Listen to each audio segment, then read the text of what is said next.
वैसे बिरसा मुंडा के बारे में हम डिटेल्स चलेंगे तो आपको बहुत अच्छे अच्छे भी बातें बताएंगे।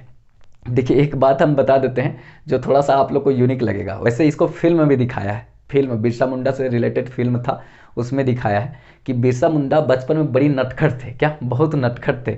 देखिए बचपन में जब वो समझदार टाइप का हो गए थे, एक कहानी थोड़ा छोटा सा सुना देते हैं, बहुत अच्छा लगेगा आपको भी।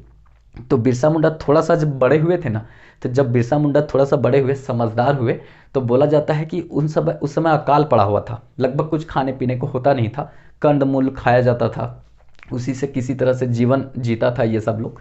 तो जब वो कंद मूल खाकर ज़िंदगी बिता रहे थे, तो उसी बीच में ना उनके आसपास में कोई महिला की मृत्यु हो जाता है, मतलब उनके घर के आसपास में कोई महिला का मृत्यु हो जाता है। तो ये छुप कर देखते रहते हैं, जो बहुत सारा क्रियाक्रम किया जाता है तो वो देखते रहते हैं। तो होता क्या कि पता नहीं, एक परंपरा है कि मुंह में पैसा डालना, फिर सोना चांदी मुंह में डाला जाता है जो मरता है उस आदमी के मुंह में, ऐसा। तो ये ना पूरा तरीका से साइड में देख रहे थे खड़ा होके, और ये अंदर से सोचे कि यार खाने के लिए इंसान के पास कुछ नहीं है, ये मरा हुआ आदमी को मतलब मुंह में डाला जा रहा है चांदी सोना, फिर पैसे का सिक्का डाला जा रहा है, ये कौन सा परंपरा है, मतलब मेरे को तो खाने के लिए कुछ नहीं मिल रहा है और ये मरा हुआ आदमी को इतना कुछ दिया जा रहा है, ऐसा इनके मन में विचार आया। तो बोला जाता है कि जब वो आगे जा रहा था, सब जब पार्थिव शरीर को लेकर जा रहा था लोग दफनाने के लिए, तो जहाँ पर दफनाया तो ये दूर से देख लिए थे, बिरसा मुंडा दूर से देख लिए थे, और देख लिए थे कि कहाँ दफनाया है। अब क्या होता है कि फिर रात में ये जाते हैं, और उसके बाद एकदम पूरा नटखट रहते हैं, रात में जाते हैं और उसके बाद उसको पूरी तरीक़ा से कब्र को खोदते हैं, और जितना पैसा उसा होता है चांदी उंदी होता है वो निकालते हैं, और जो साहूकार होता है उसके यहाँ दे देते हैं। अब साहूकार को दे देते हैं, साहूकार क्या करता है कि उसके बदले में उनको धान दे देता है, धान का एक छोटा सा बोरिया दे देता है। अब धान लेके जैसे ये घर आते हैं कि चलो आज कुछ खाएंगे, अब धान लेके जैसे आते हैं उस साहूकार जो साथे साथे में पीछे पीछे आ जाता है। अब पीछे पीछे जब आता है ना, तो उसकी माँ बोलती है कहाँ गया था, तो बताते हैं कैसे ही घूमने के लिए गए थे, काम करने के लिए गए थे, देखो चावल उवल लेकर आ रहे धान।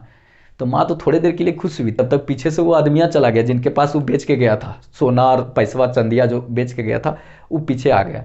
और वो बोल दिया वो फलानवा का जो बीवी मरी थी ना, तो उसी का कब्रवा से सब कुछ पैसा वैसा और ये सब निकाल कर आया है ये, और हम मेरे पास बेच करके और ये धान लेकर यहाँ पे आया है। तो इस तरह का जब सुनी माँ, तो बोला जाता है कि वो जब मारी कि इस तरह का बदमाशी करते हो, तो जब मारी तो ये भागे। अब ये भागे तो फिर जंगल उंगल तरफ भागे लोग खोजने के लिए, फिर बाद में गया पीछे पीछे। तो बोला जाता है कि रात हो गया था जंगल में, जब भागते भागते रात हो गया था, पूरी तरीक़ा से रात हो गया था, तो कहीं पर ये ठोकर लगा इनको, फिर वो गिर गए, दिखाया है इसमें।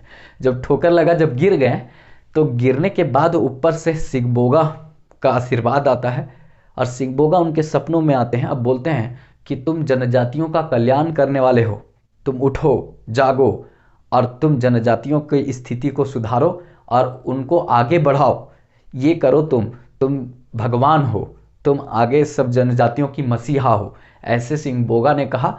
और इनको ऐसा रियलाइज हुआ, फिर ये उठे और उठकर घर गए, क्या उठकर घर गए।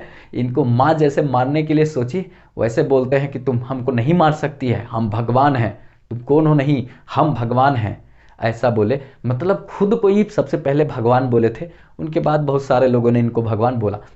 तो मेरे कहने का मतलब है ना, ये सब बताने का मतलब है कि ये भी बचपन में नटखट थे।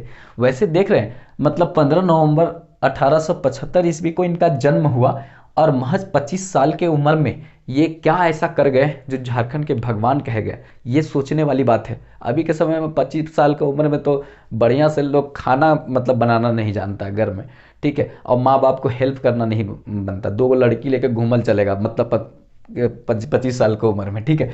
लेकिन ये 25 साल की उम्र में झारखंड के इतिहास में महत्वपूर्ण योगदान के लिए झारखंड के भगवान के रूप में जाने जाते हैं, ये सोचने वाली बात है।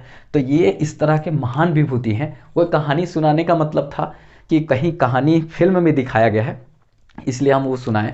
वो रोचक कहानी टाइप का था कि वो बचपन में सब एक ही जैसा रहता है, ऐसा नहीं भगवान थे तो ऐसा नहीं कि वो अलग जन्म से ही थे, नहीं, हम और आप जैसे ही एक थे, लेकिन अपने कर्मों के बदौलत वो एक भगवान बने झारखंड में, ठीक है। तो ये आपको समझ में आ गया होगा थोड़ा सा।